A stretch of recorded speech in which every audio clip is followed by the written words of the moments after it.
Welcome to MMA on the Rocks. My name is Bill Welker. You are listening to episode 124 of the podcast, or you're joining me here on YouTube. Today is Sunday, January 27th. A little bit of a chilly day here in Florida, although I'm sure a lot of you are dealing with much colder weather. Like my co-host, who unfortunately could not join me today, Jeff the Animal Wilson. He, of course, apologizes to all the listeners for not being able to make it, but he's starting a new job next week, so he's got a lot of things to get in order for that. If you want to wish him good luck, please do so either through me or go find him on Twitter at animal_Wilson. All right, we had a week off from some UFC action, but there were some MMA fights that went on this weekend. Bellator had an event, and we got UFC next week to talk about. So it's going to be a bit of a quick episode this week. Not too much to go over, but we'll get into some fun stuff. Regardless, before I get into the promotions that most of you are familiar with, I want to wish a big congratulations to my friend and teammate Dave Mundell, who was victorious this Friday night. He headlined Vigilant Promotions Combat Quest 3 here in Tampa, Florida, at the Florida State Fairgrounds. I was fortunate enough to be in attendance for that. So it's always awesome to see somebody you know personally and train with to do well. I know how hard he worked for this fight, returning to 170 pounds after taking some middleweight fights. So it's good. It's good to see my buddy with abs again. And it was a good time. For those of you who have been to local MMA productions, there are some missteps that can happen, with timing and with the production. And, sometimes there are issues with fights being sanctioned and everything like that. And there were some of those on Friday night, and there were some delays. And I think Dave didn't even know when he was going to go on at one point, but he handled all that like the professional that he is, and came out and did what he had to do to get his hand raised. Very dominant, unanimous decision victory. So congrats again to Dave Mundell, and I'm sure he'll be back in the gym this week. So working on the next big thing. So we wish him all the best, and we're looking forward to whatever's on the horizon for him. We had Bellator last night. So Bellator 214, and it was the end of their heavyweight Grand Prix tournament, which I feel like fell a little bit flat. This thing had so much hype behind it. I guess it was about a year ago when this tournament was announced, and I had kind of mixed feelings about it from the start, because a lot of the guys in the tournament were not really heavyweights. Ryan Bader, who obviously won the whole tournament, was or still is the Bellator light heavyweight champion. He had Chael Sonnen in there, who has fought at middleweight. Rampage Jackson, light heavyweight. King Mo, light heavyweight. So I feel like I like the tournament format. I want to give credit to Bellator for putting this together and getting all these big names in one bracket. But I feel like there was a bit of a miss here. I'm not sure exactly why it fell short here with all these huge names behind it. But I don't know. Somewhere along the way, the hype fell off a little bit. But this was a great event that they put on last night.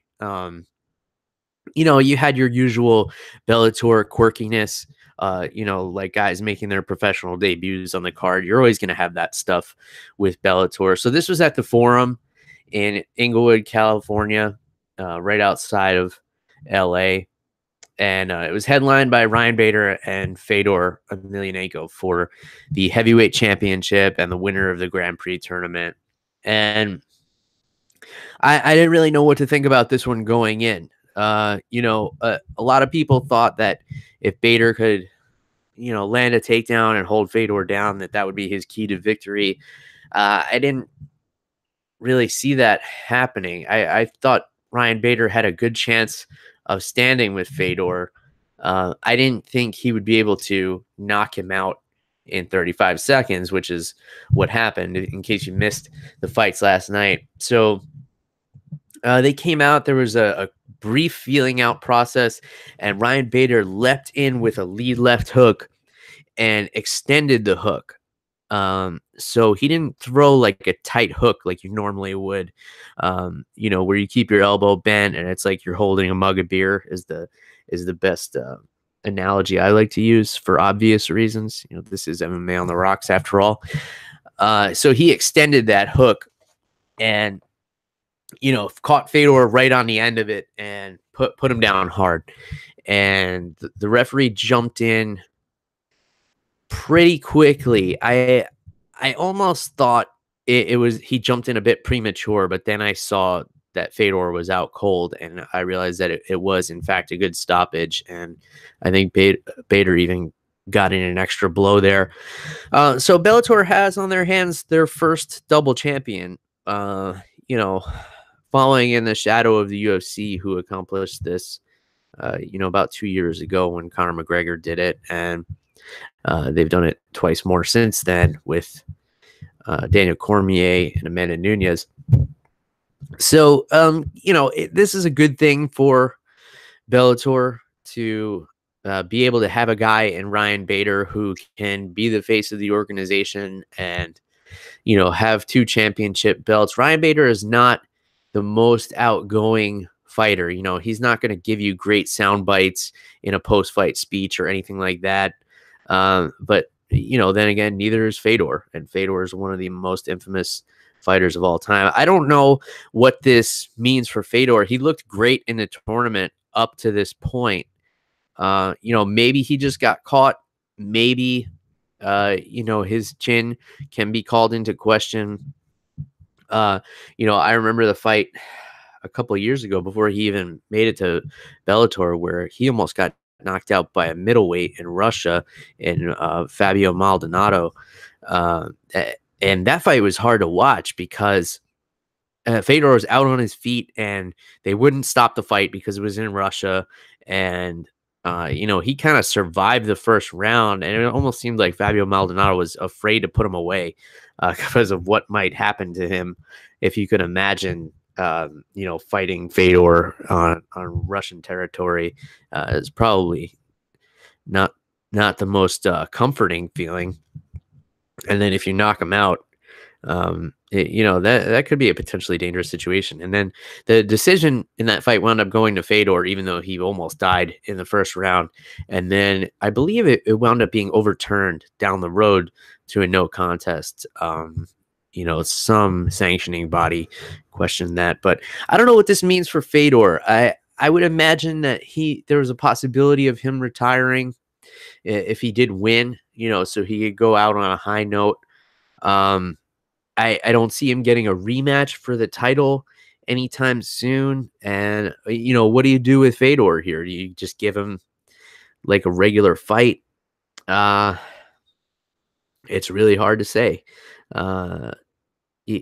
So I don't know what you do with Fedor here. With Bader, you have a lot of options. He has 2 belts that he could defend. He said in his post-fight interview he wants to defend both of them. So, and Bellator isn't like hugely stacked with contenders where, he would have to give one of those belts up like the UFC.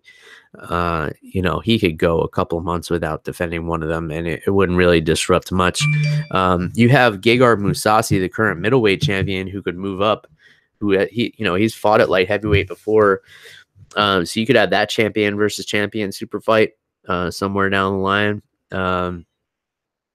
And who knows, maybe they'll do another Grand Prix to see who gets the next shot, or maybe they'll make him vacate one of the titles. I don't know, but good news for Ryan Bader. He's a guy who, was always on the cusp of greatness in the UFC, and now he's over in Bellator. He's making more money.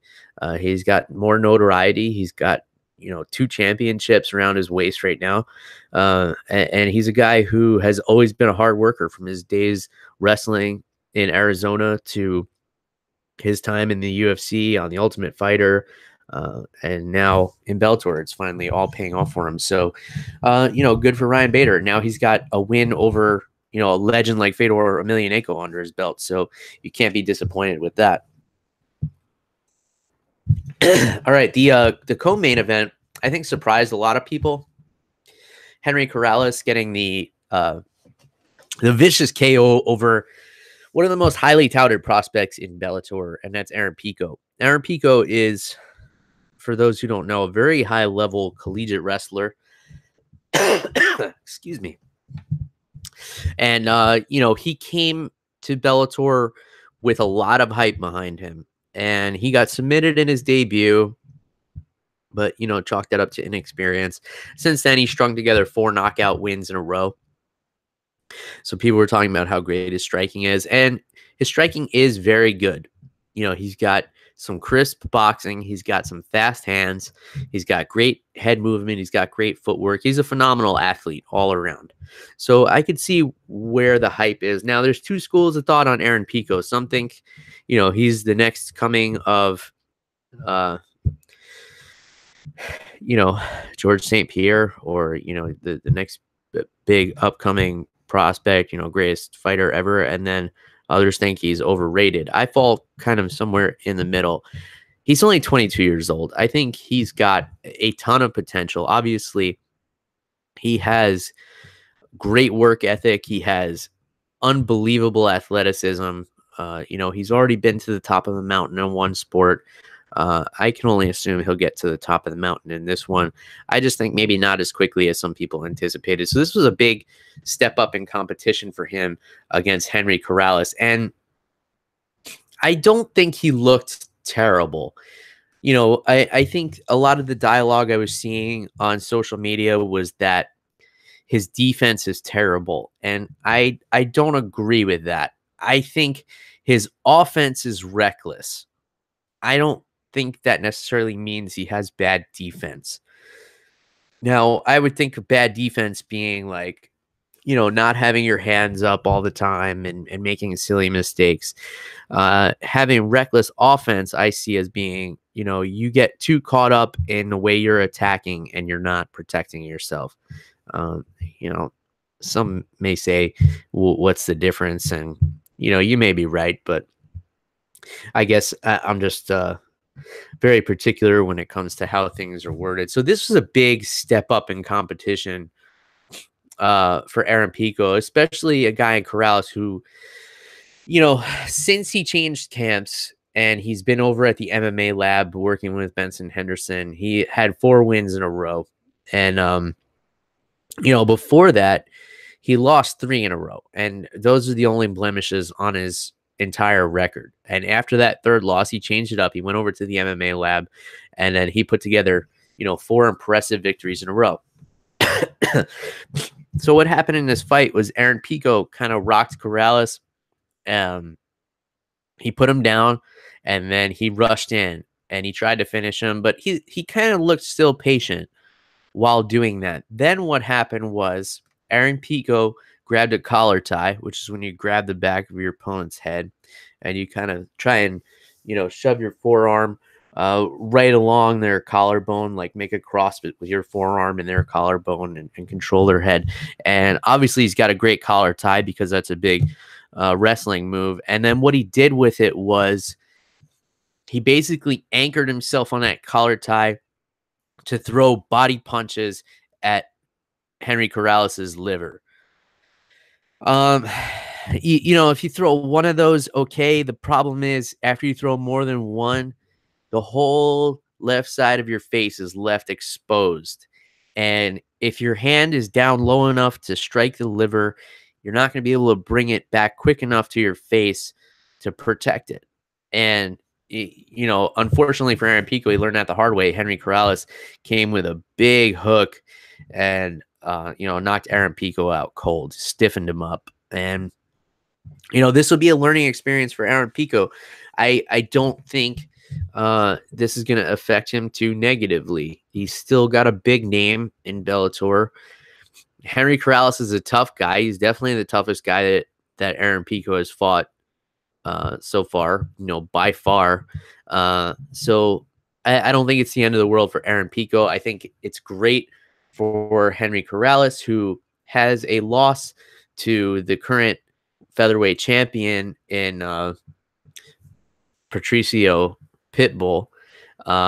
So he called him out. I don't see that happening for him, but maybe one more fight and he'll get that title shot. I think, Patricio is going to be tied up. I think he's going to be moving up to challenge Michael Chandler. I think that might be the next thing happening. Either way, great performance for Henry Corrales. He showed that he can take a big shot from a tough, strong kid. And, for Aaron Pico, again, not the end of the world. 22 years old. He's got plenty of time to learn from this and to grow. He's still 4-2, I believe. So, he's got a bright future ahead of him. I can guarantee that much. The next fight was heavyweights Jake Hager and J.W. Kaiser. Hager was making his MMA debut. Apparently, this guy was in a WWE. This is a time I wish Jeff the Animal Wilson were here. Maybe we can get him to speak on this next week. Jeff, I know you're listening. So correct me on what I'm about to say on Twitter. So Jake Hager left the WWE to pursue a career in mixed martial arts. Now, he was actually, very similar to Brock Lesnar. He's got a legitimate amateur wrestling background. He wrestled at Oklahoma State, I believe. And, it showed. He was able to take Kaiser down easily. I don't know what Kaiser's background is. Supposedly he's 1-1 in MMA, but according to him, he's had over 50 fights. And it didn't really show in this fight because Hager was able to take him down. He was able to submit him with an arm triangle choke from the half guard, which you definitely should not be able to do against someone who has 50 fights. But, maybe he's just got... maybe I'm being a little cynical. Maybe he's just got that powerful of a squeeze. So I guess congrats to Jake Hager. I don't even know what his pro wrestling name is, and I don't really have the patience to Google it. So if you know who he is, let me know if this is a pro wrestler that I should have known. If he's like a Hulk Hogan or like a John Cena level guy or a Brock Lesnar. And, I totally missed the boat on that. The rest of, I'm looking up and down this card. There were some interesting fights on here. AJ Agazarm made his MMA debut and lost a split decision to Jesse Roberts, which was probably a feeder fish, also making his MMA debut, I believe. And AJ wasn't able to get the job done, but that's kind of his MO. He's totally satisfied going to draws with people, and so I guess he's probably satisfied with split decision losses as well. As far as Bellator goes, that was pretty much it. I would recommend going and watching those top couple of fights. You also had a really close fight between Juan Archuleta and Ricky Bandejas. Archuleta taking the unanimous decision there. And that was a really close fight. And that's all I got. I didn't watch the prelims or anything like that. I think they were on DAZN, and you guys know how I feel about DAZN. I'm just not going to watch any content on there. So if you want me to comment on it, I guess, send me an illegal stream next time it comes up. And that's all I got on Bellator. So let's look forward to the next UFC event coming up, which is going to be Fight Night 144 in Fortaleza, Brazil. And it's going to be a rematch in the main event between Rafael Assunção and Marlon Moraes. Now, Assunção was, who they gave Marlon Moraes to in his UFC debut. I don't know if a lot of you remember when Marlon Moraes came over to the UFC, he had a ton of hype behind him. He was one of these guys who was just a world beater in other promotions, and a lot of people were really excited to see him come over.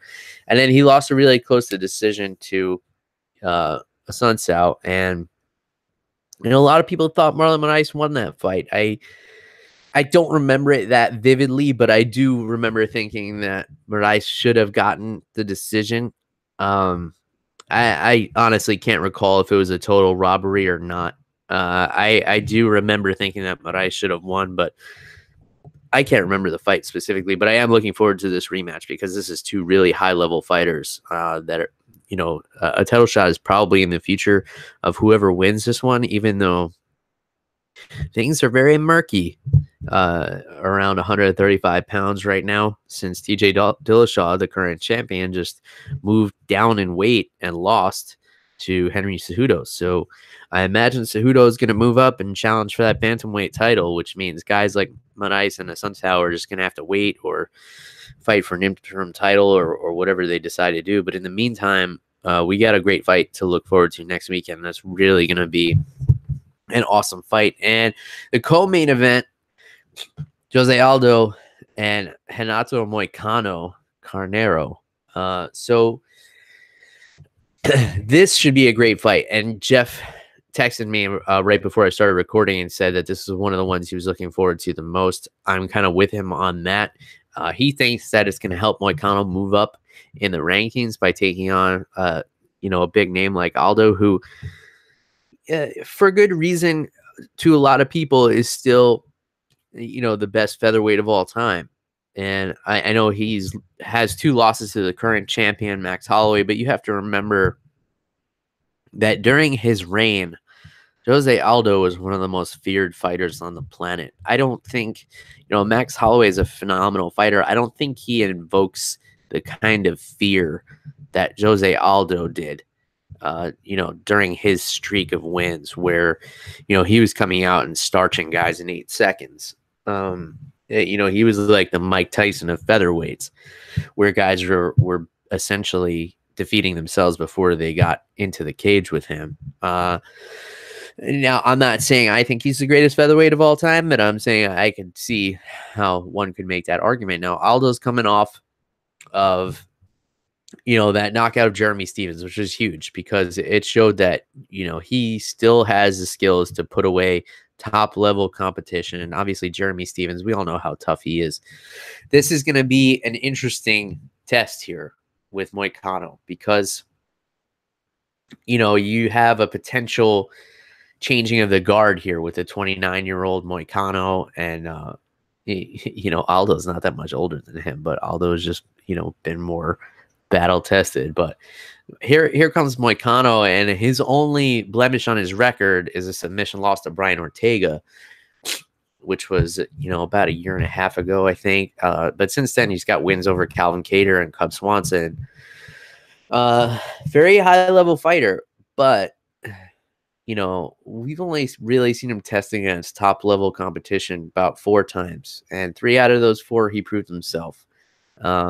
And that one other time, when it got into that 3rd round, when it got into deep water where Jose Aldo has been before, Moicano struggled a little bit. So this is going to be interesting. Moicano is a big featherweight too, 5'11", which is absolutely huge for 145 pounds. So this is a very interesting co-main event. Then we have Damian Maia and Lyman Good. So typical grappler versus striker. Lyman Good has crazy power. So what his game plan is going to be going into this. Obviously, he doesn't want to be on the ground with Damian Maia. I mean, he's got submission skills, but you don't want to risk it. He's coming off a huge knockout win over Ben Saunders. And Damian Maia, what he's going to do. He's going to try and, pull that weird half guard that he does, or, grab a single leg and drag you to the depths of hell and choke you out. Then we got Charles Oliveira and David Tamer. This should be a very interesting fight. David Tamer has very good takedown defense. He's a very stiff, very rigid, very technical striker. And Charles Oliveira is a very loose, very fluid grappler. Most submissions in UFC history. So, another classic striker versus grappler here. It should be an interesting one. David Tamer is going into enemy territory, taking on Oliveira in Brazil, of course. And then we got Johnny Walker, who you may remember made his UFC debut and knocked out Khalil Roundtree in Buenos Aires a couple of months ago. This guy's a huge light heavyweight. I think he's 6'6". He's gonna be taking on Justin Ledet, who's gonna want to stand with him, and it'll be interesting. Johnny Walker is a potentially big prospect for the UFC. He's got personality. He's got like quirky faces. He's kind of a goofball, and he's a monster. So that's what they want to see coming up. And then we got a couple of undefeated fighters fighting on this card. Lavinia Souza, who's 12-1, is going to take on the undefeated Sarah Frotas, so that'll be interesting. Marcus Perez against the undefeated Anthony Hernandez. That should be a good fight. And then I'm going to give you Jeff's pick for the fight of the night, the one he's looking forward to the most, and I have a hard time arguing with him, but I'll give you one more after this, and that's Thiago Alves against Max Griffin. So you have the very loose Muay Thai style of Thiago Alves here. You got the more grizzled veteran, more experience against Max Griffin, who does well with his footwork and throwing straight punches right down the pipe. So Alves likes to throw big looping things, big looping kicks, big looping punches, and Max Griffin has the perfect style to counter that with those straight punches right down the pipe. So it's going to be, whoever is able to invoke their style the best here is going to come away with this one. But I'll quote the Animal Wilson. He said that somebody's going down in this one, and I have a hard time disagreeing for the reasons that I just shared with you. Talia Santos, the undefeated Talia Santos, taking on Mara Romero Boreda. So that is one to keep an eye on. Talia Santos, I believe, you may have seen her in the news recently. She was attacked and beat the fucking shit out of her attacker. So, there's that. If you're into street fights and stuff, Google her and look what she did to the guy who tried to rob her. I believe that happened in Brazil as well, too. So here's a fight I'll tell you to look out for. This is on the prelims, and it's a heavyweight matchup between Junior Albini and Jairzinho Rozenstruik. So Jairzinho is making his UFC debut. He's 5-0. He's a Muay Thai striker, but the fights I've seen of his, even in Muay Thai, he has a very Western boxing stance where he throws very heavy punches. He throws the Muay Thai kicks very well, and he's got great technique and everything, but he's got serious knockout power in his hands. Junior Albini, more experienced as a mixed martial artist, but he's coming off that big loss to Alexei Olenek, where he was submitted there. Albini was a guy who the UFC really wanted to get behind. Young guy, which is rare for heavyweights. This is by far the oldest division. I think the average age of a UFC heavyweight is around 36, 37 right now. So Albini coming in at 27 years old, the UFC was really looking forward to a young prospect in this division, but unfortunately he got his ass whipped by two older guys in Andrei Arlovsky and Alexei Olenek. So he's looking to turn it around, and Rozenstruik looking to make a name for himself. He most recently fought in Ryzen. I would suggest looking at some, Google this guy's YouTube, Real Rozenstruik. He's got an interesting style. He's billed as a Muay Thai fighter. He's fought Muay Thai before, traditional Muay Thai, but big power in the hands, which is not something that's typically associated with Muay Thai strikers. They're not big on punching, and the reason for that, for those who aren't aware, is because punches don't score as many points in Muay Thai. Kicks and knockdowns are what score the big points in Muay Thai competition, which is why, you know, they go for the big head kicks, the body kicks, the leg kicks, and they go for the trips and dumps and things like that, because that's what scores the big points. But Rosenstrike, even though he's billed as a Muay Thai fighter, he's got knockout power in his hands. It's a scary dude. So keep an eye out on him. So great card.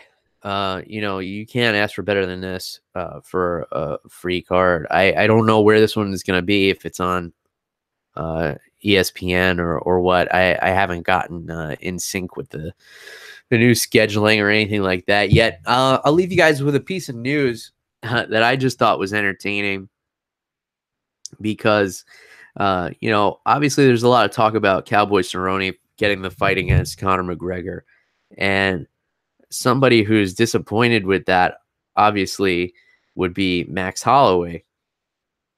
And the reason being is Max Holloway obviously is the champion, division below, and he has a loss to Conor McGregor, and he wants a rematch. It's looking like it's going to go to the Conor McGregor fight is going to go to Cowboy, but Max Holloway wants the fight, and instead of just asking for it, he did something pretty brilliant. So you guys all know that Conor McGregor has his whiskey line, Proper 12. You know, we've talked about it on this show before. You know, if you follow Conor on any social media, it's all he's talking about lately.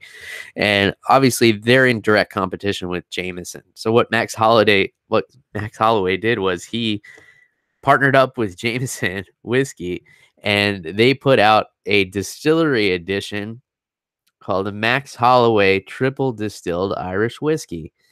So Max Holloway posted it on social media, and I'll just read this verbatim for you guys. 238 years of innovation, hard work, and unmatched quality. Not a watered-down trend. A true pillar of Ireland. Supporting the hard-working families in Dublin for generations. Thank you, at Jameson Whiskey, for the hospitality. The #1 Irish whiskey in the world. And there's pictures of Max Holloway, I guess, at the Jameson distillery, and holding a bottle of the Max Holloway blend. Why they didn't call this the Blessed Blend, I don't know. That's what I would have called it. But nobody from Jameson consulted me on this. But if anybody has any connections at Jameson and can get me a bottle of this stuff, you know, please put them in touch. You know, get a hold of me on social media at MMA on the Rocks. Or, you know, if anybody who happens to work for Jameson is listening to this, you know, get me a bottle of this stuff over here. I will happily, very happily talk about it on the show. You know, I'm a big fan of Jameson. I have tried Proper 12. You know, it's good. But, you know, I need some points for comparison here. So hook it up there, Jameson. I think this is a brilliant move by Max Holloway, because it's so much more well thought out, and it hits so much closer to home than just saying, like, I want this fight. I want the big money fight, which is, you know, for whatever reason, guys haven't figured out that this doesn't work. So this is a great way to get under Conor McGregor's skin. Go after him where it hurts. You know, challenge them to a marketing battle. Obviously, Proper 12, you know, as good of a product as it is, it can't hold a candle to Jameson. There's just too much history there. You know, that's just the way it is. And, you know, it was smart by Conor McGregor to kind of make the comparison to Jameson and say that Proper 12 is better. But, you know, at the end of the day, it's not. So there's that. Not a whole lot else going on, but, you know, we got some great fights to look forward to on the horizon. I don't think there's anything huge coming up from Bellator, but, you know, UFC, we got a couple of weekends in a row of really good fights, because we got Fight Night 144, which I just talked about, and then we got UFC 234, which is Robert Whittaker defending his middleweight championship against Kelvin Gastelum. That's going to be on February 9th. Yeah, so that's it. I'm just kind of glancing here to see if there's any other big news, and it doesn't look like it. Looks like it was a slow week of news. I don't think I'm missing anything else, but if I am, please let me know on social media, and I will happily address it next week. We're looking forward to having Jeff the Animal Wilson back next week. So again, a reminder, wish him good luck on his new job, and he will definitely be back guns blazing next week. So for those of you who missed the animal this week, I'm sorry you had to just deal with my voice for 45 minutes or however long this has been. I don't set a timer or anything. I just kind of plug and go, as you guys know. So that's all I got for this week. And yeah, we'll call it there. So reach out to me on social media if there's anything I missed or if there's anything else you wanted me to talk about. Let me know what you guys are thinking and drinking out there.